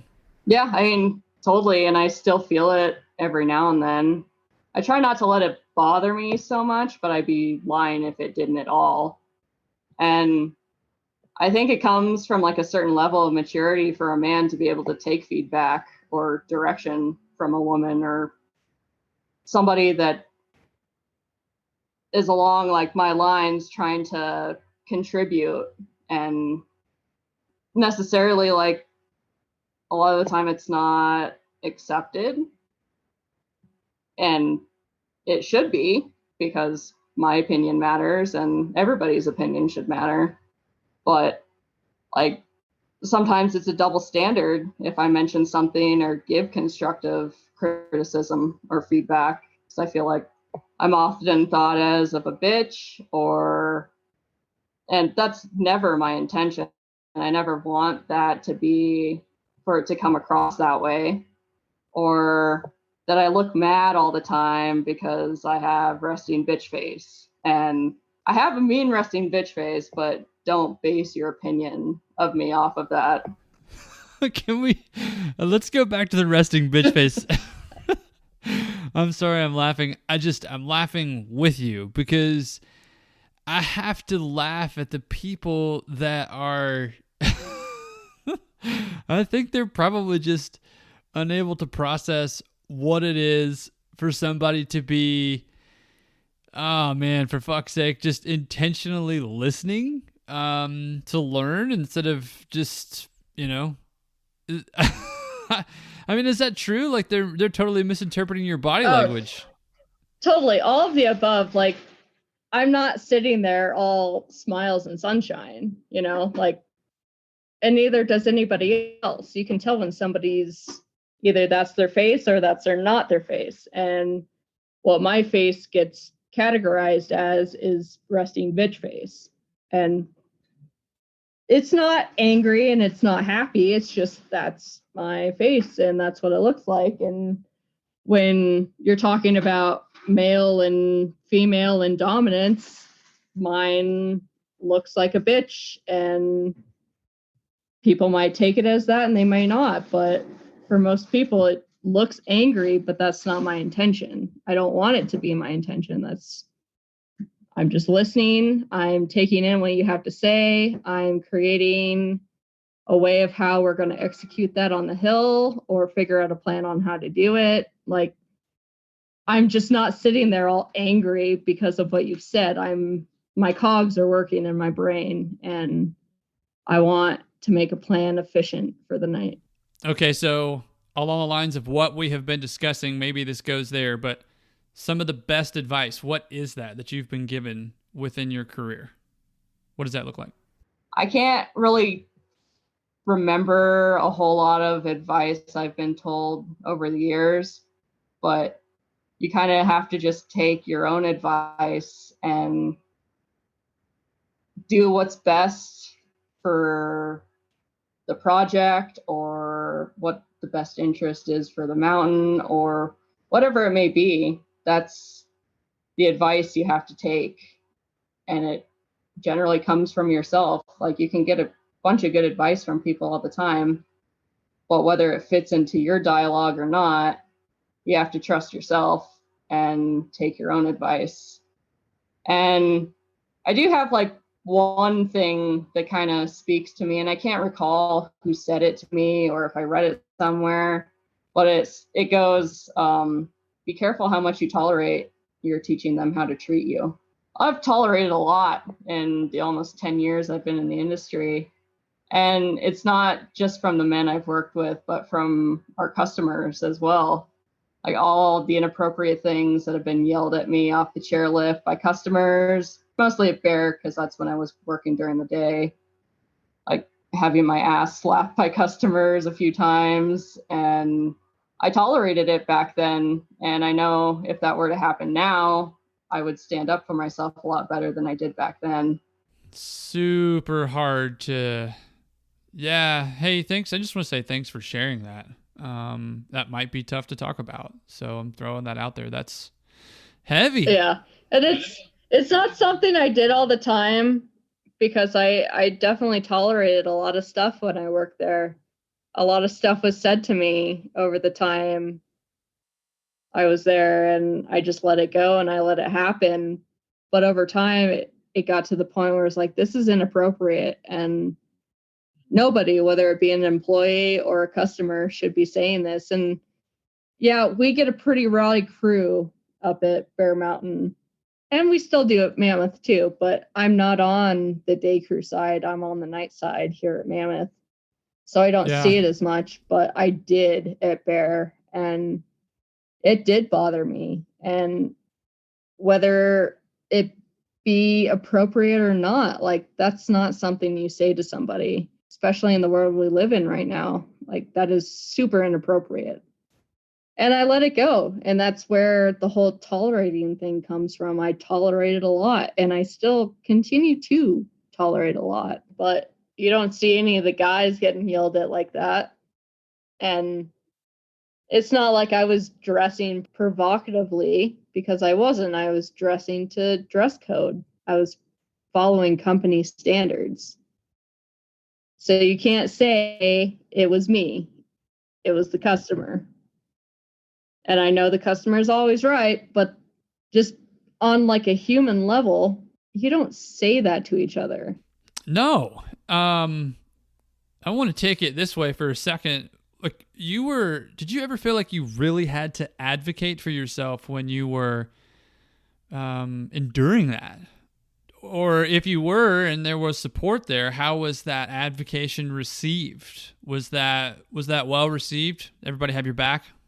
I mean, I didn't do that great of job advocating for myself back then because I was so young and I didn't know what else to do. It was just, what could I say and how big of a impact could I make when I'm 18, 19 years old?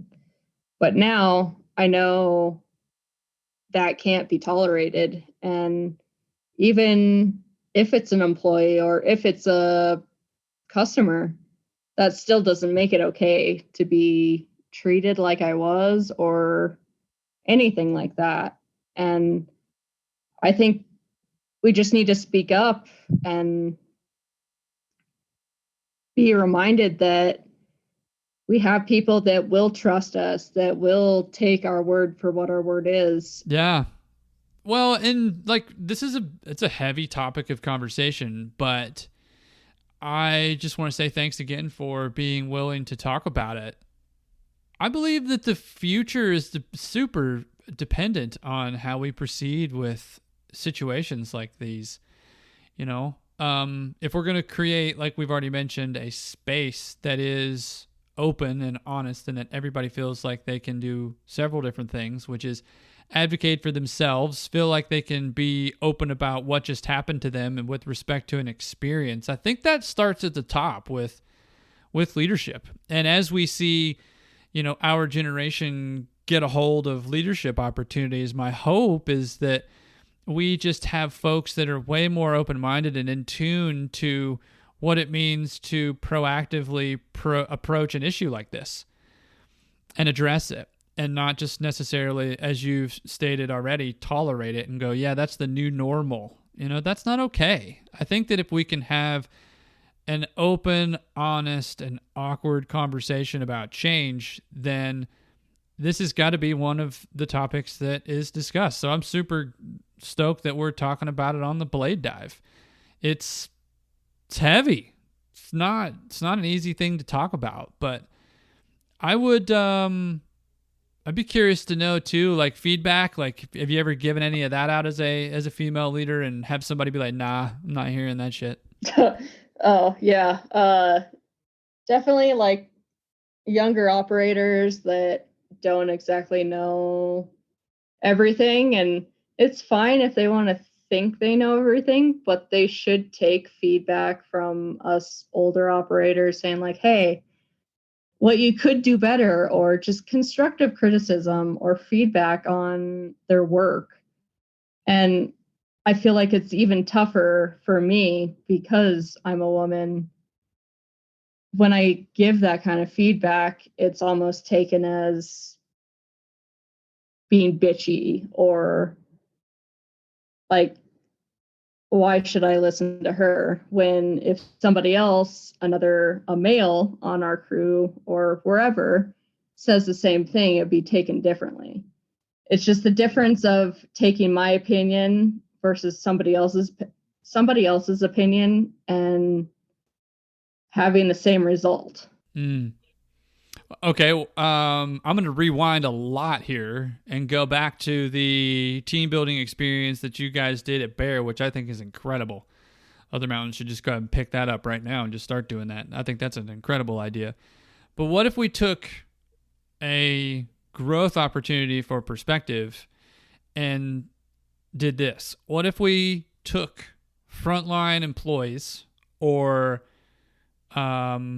lower level management, whatever it looks like, and instead of the upper seniorities, your CEOs, COOs, your directors, and you had, instead of having those people mentor the frontline people, what if you had the lower level management frontline individuals mentor upper management? I just think that would be like, we're talking, here's the reality, here's what I deal with. And if said upper management individual has been through that road, then I think, gosh, the conversations just with the relatability there could be endless.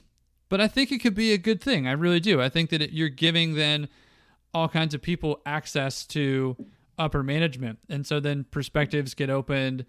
I don't know. Could be a bad idea, but I think it'd be really cool. What are your thoughts there? Totally. Like, the further you get into the industry, oftentimes you end up losing the whole goal of what you're trying to do. And I think it's important to hear from people like below you that you're not exactly doing their job. They've been told to do the job that you've told them to do, but they may be seeing things differently. And that kind of feedback is super important to management, because how are we ever going to fix situations or fix any sort of problems if we don't have that kind of feedback? If we don't know what's wrong, how are we going to fix it? Yeah, and then maybe along the lines of fixing things, management may think sometimes, well, if it's not broke, why are we attempting to fix it? Oh, totally. And there's plenty of things that are broken, and Yeah. they're not there. They're not the ones seeing it. And I think the most important people are the ones that are there doing the things that are asked of. And sometimes they're doable and sometimes they're not. But how are you going to know that unless you are there being the person that's doing it? Do you really know what it takes to fix that? Do you really know where the snow is coming from to fix that? Ooh, good point. But I think that too, you could also get up, go walk around, have a conversation with the operations team, meet those individuals. And I think that's what we're talking about on this podcast is relationships and building them and growing them and figuring out what the new dynamic looks like. Oh, totally. And like one of the biggest things I did when I was at Bear is at the end of the day, I go top to bottom on a snowmobile. I'd look at every single feature. I would deem what we were to close or not to close, because at Bear, we raked every single thing at the end of the day. And the CAT operators went from where we raked to and went from there. And springtime turns into a bigger issue because everything's melting out at a higher rate than we can build as a hand crew. So I'd go top to bottom. I deem what we needed a CAT to push on and not. And I communicate that to our hand crew that go up and close the features. And I communicate it to our night crew that was going to fix those features. And I feel like that's a huge part that like Mammoth could kind of take from, like that kind of communication between the day crew and the night crew. If they were able to tell us what we need to fix or what we need to pay attention on without it just being our responsibility because it's the features that we build at Mammoth. It's everybody's responsibility. And if it's not writing right, you need to tell us. If it needs fixing, you need to tell us. If it needs to get pulled, you need to tell us. Like there just needs to be that kind of communication between both like departments in the same department. And we have a system in place to do so. It just doesn't get optimized as much as it should be. Yeah. Well, I do want to keep moving. I'm loving this conversation, by the way. We have another special guest question. It's from Cole Caro. And his question is, would you rather dig out features every day or pack features every day? So, and I believe he's coming from any resort perspective there too, not just Montana. Well, is he being specific to being in a CAT or being on hand crew? Because in a CAT, I don't give a shit if I have to dig something out. That's easy. Being on hand crew, yeah, that is tough work, especially at Bear Mountain. And he worked there for a season, and their snowmaking is no joke. And when they bury your feature, they bury your fucking feature, and they don't give a shit about it. So unpacking that feature and getting it writable, because we don't at Bear, we didn't just close down features. That's not a thing. We had everything open every day, no matter what. So we spent the time to dig it out and to make it writable. And that often took an hour or two and a couple people to make it writable. And that's some hard fucking work. And for anybody that has never done that, they wouldn't be able to relate. I would still say unburying is harder than packing in. Good call. Cole does have a few questions for you, and his next question is, do you ever see yourself coming back to Montana permanently? Do you see that happening? Oh, absolutely. I want to every day. Not that Fair enough. Yeah. Not that I don't appreciate everything that I have here in California, but as I've gotten older and how the course of the whole economy has gone in the last several years, like, I know you come to realize once you get older what is really important to you. Yeah, no, that's deep. Montana. Cole does have one more question for you, and it is, does working in the ski industry fuel or fizzle out your love for snowboarding? Honestly, it depends if you're working day crew or night crew.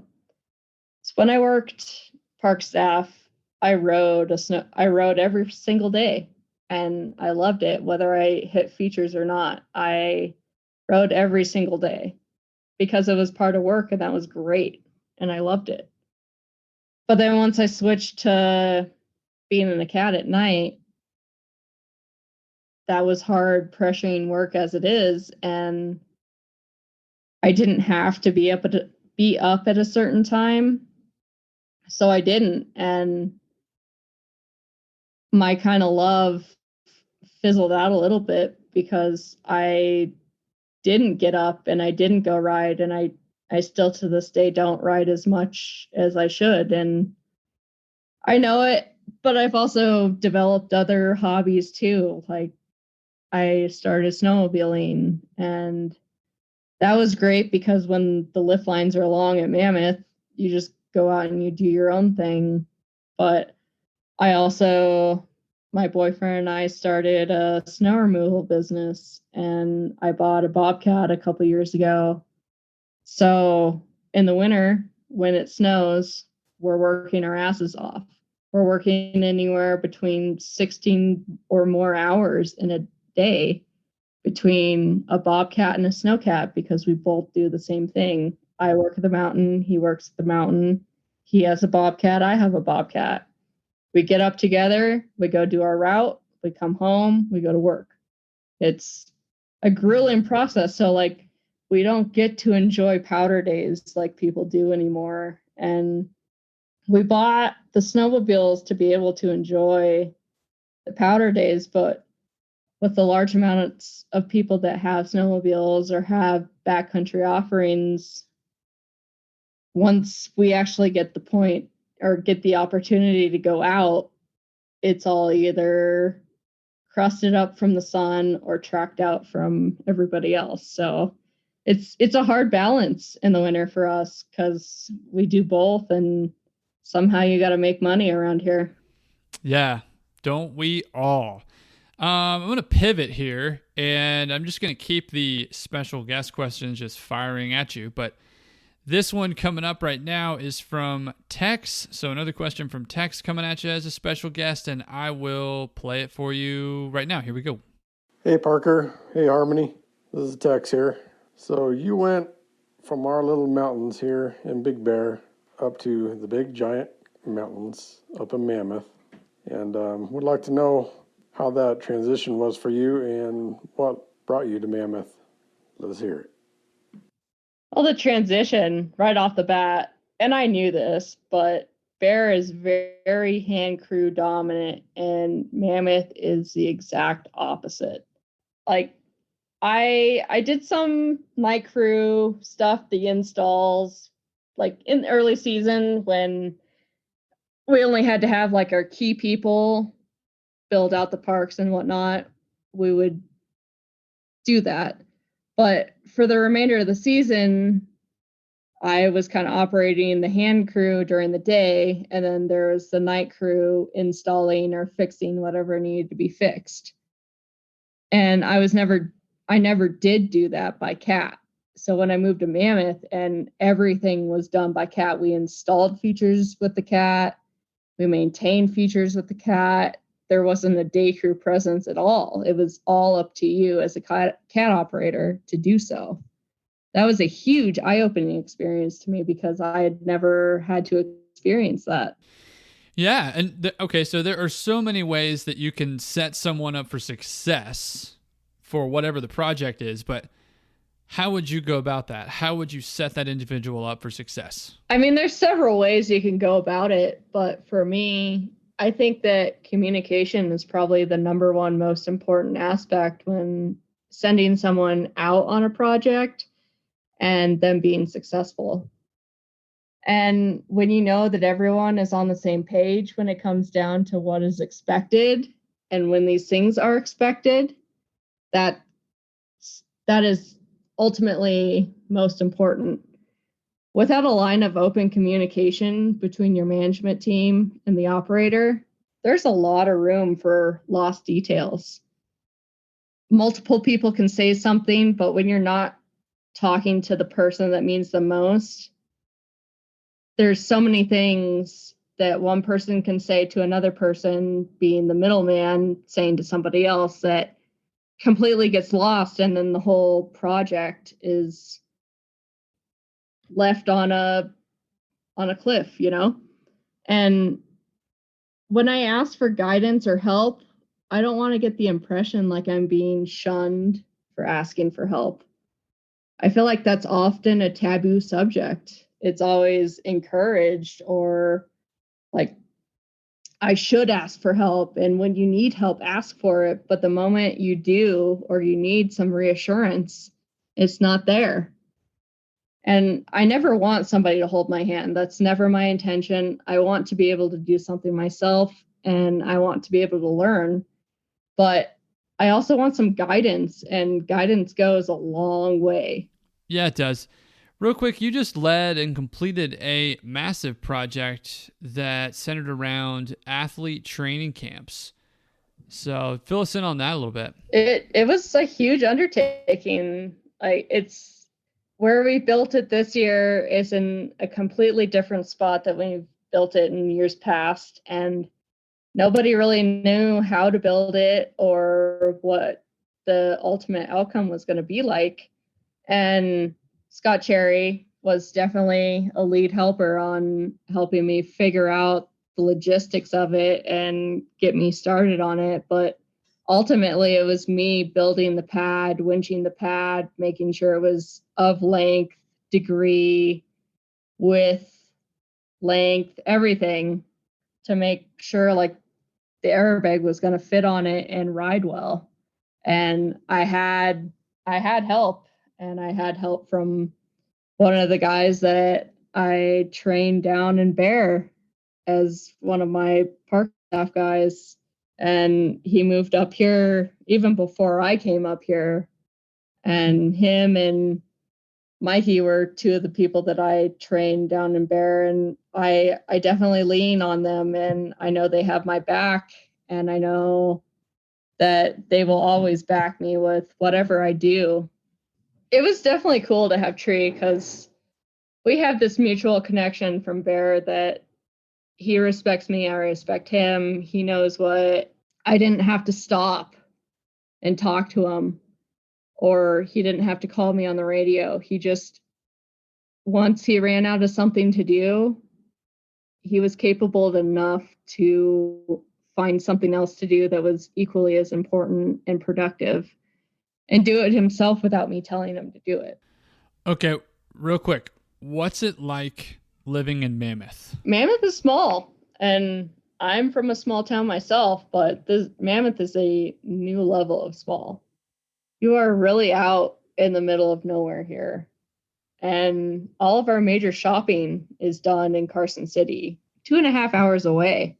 But that is one of the reasons why this place is so unique. For an outdoor enthusiast like myself, it's great having the mountains with countless hiking trails at your fingertips, lakes, rivers, anything like that. And I've yet to tap into the dirt biking scene, but I have done a little off-roading with my side-by-side, and that's been great, going from Mammoth to June, stopping at the brewery over at June, getting a beer, traveling back, and just having a great time. Being in the mountains here is a whole lot more like home in Montana than Big Bear ever was.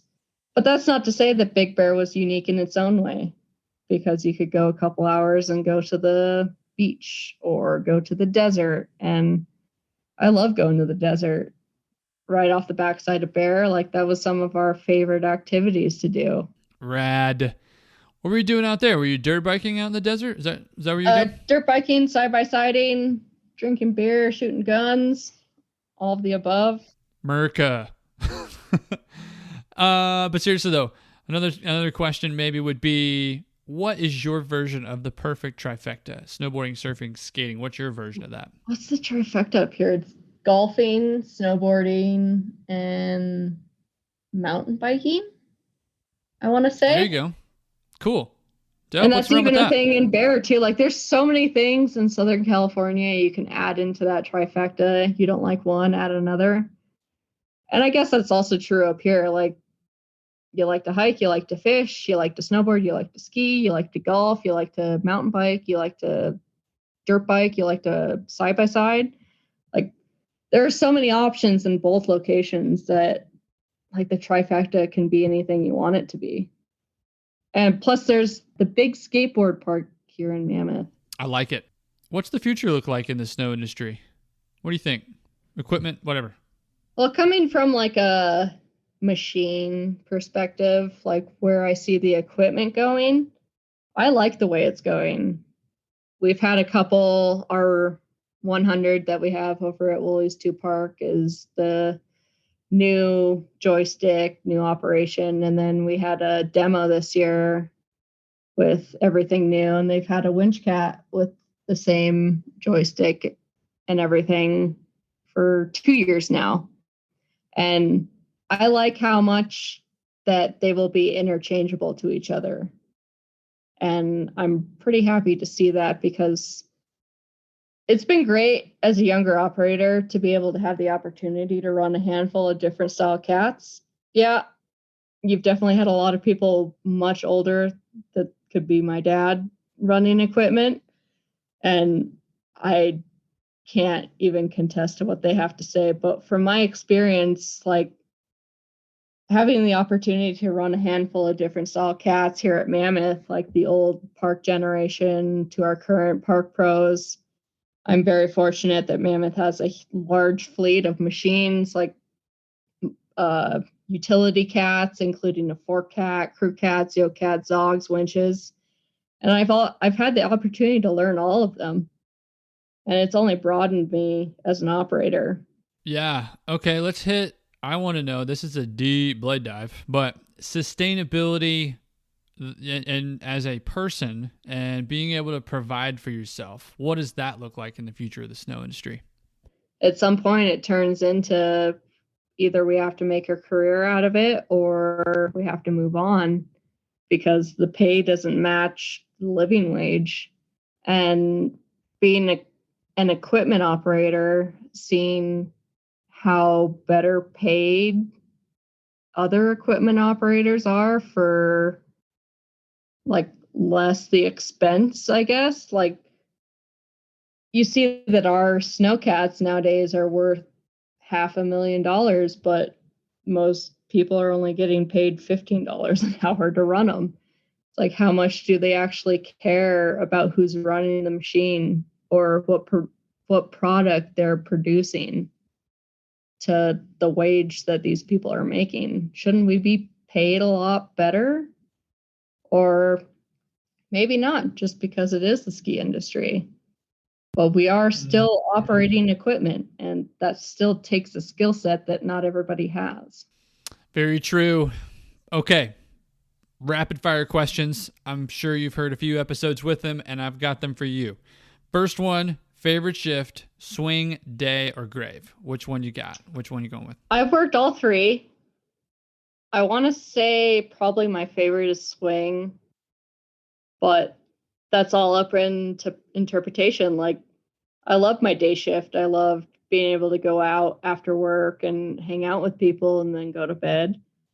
I love swing because I don't have to get up to an alarm clock.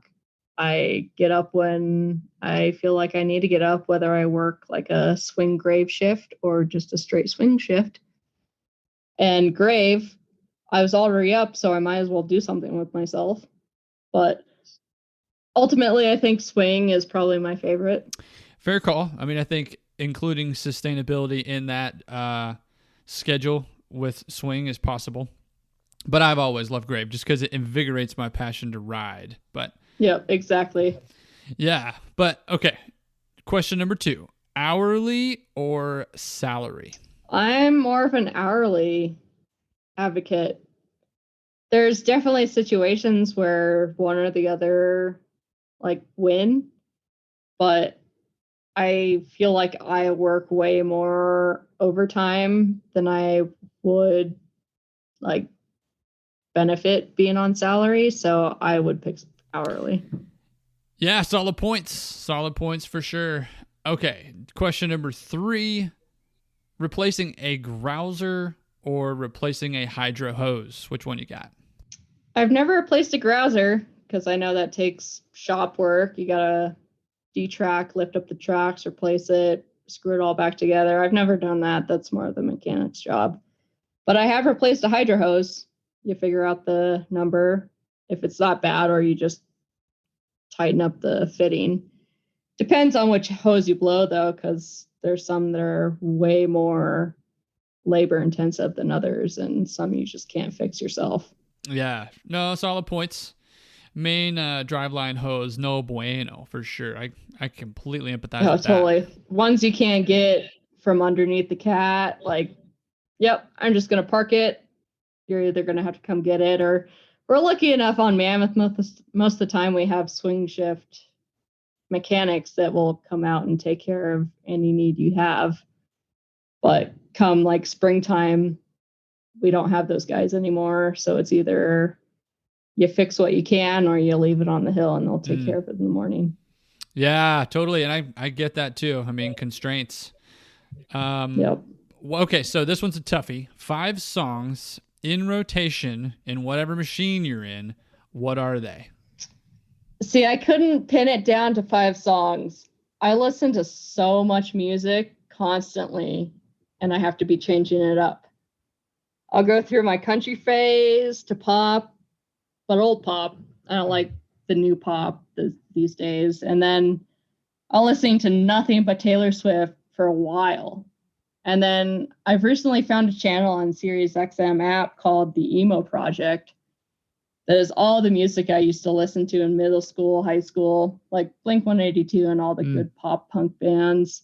And I interchange between all of those. It doesn't seem like it should be okay going from country to emo, but I'm down for it. Okay, bit of a curveball for you. If you could go back in time and go to your favorite band or a band that you've wanted to listen to, but you've never seen them before, if you could go back in time and see that band live, who would that band be? Oh, you're catching me off guard. Damn.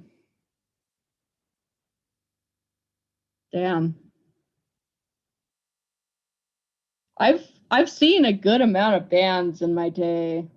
I've seen basically up until the COVID era. I haven't seen too many people, just like everybody else. But I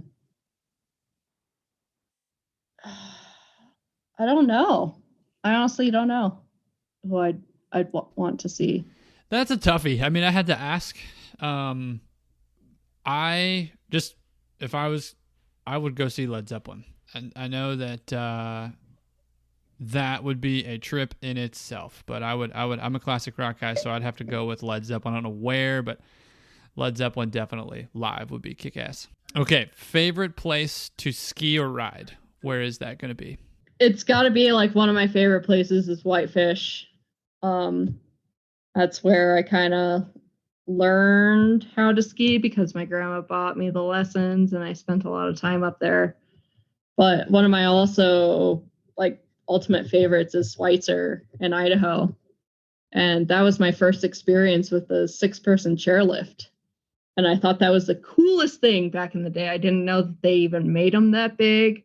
I was used to like 2-person chairlifts, and I didn't think like the whole family could fit on the chairlift. So that was pretty cool. And when you ride into like the lift station, they had like in horse races, you see the gates open and close. It was like, okay, you pull up to the gate and then it opened and then it was your time to go. And then you got on the chairlift, and I'd never experienced anything like that. And for me, that was a pretty cool experience. And the name of that chairlift was Stella.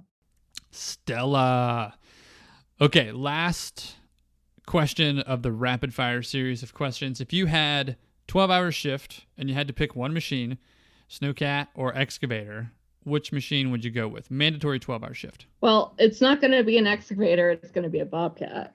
But when you change that to bobcat and snowcat, I would still choose snowcat. 12-hour shifts for us on Unbound are pretty normal, especially when we're building huge events like Grand Prix, pipe builds, photo shoot builds, camp builds, anything. Like working a 12-hour shift is nothing, but when it's kind of on my own time and my own machine, I feel it a lot more than on somebody else's time. With respect to time, I really just...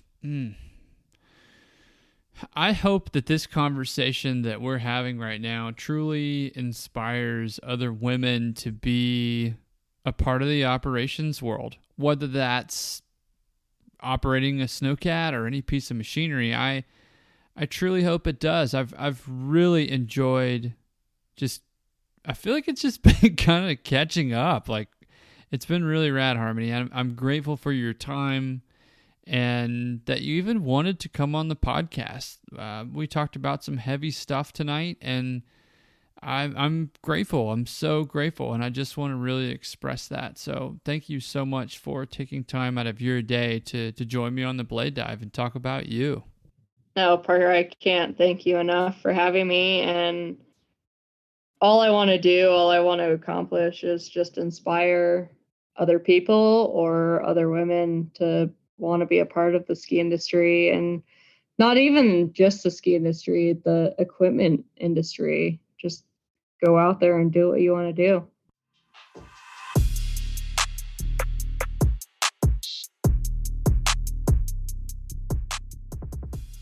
Wow, huge shout out to Harmonee Johnson for being this week's Blade Dive episode.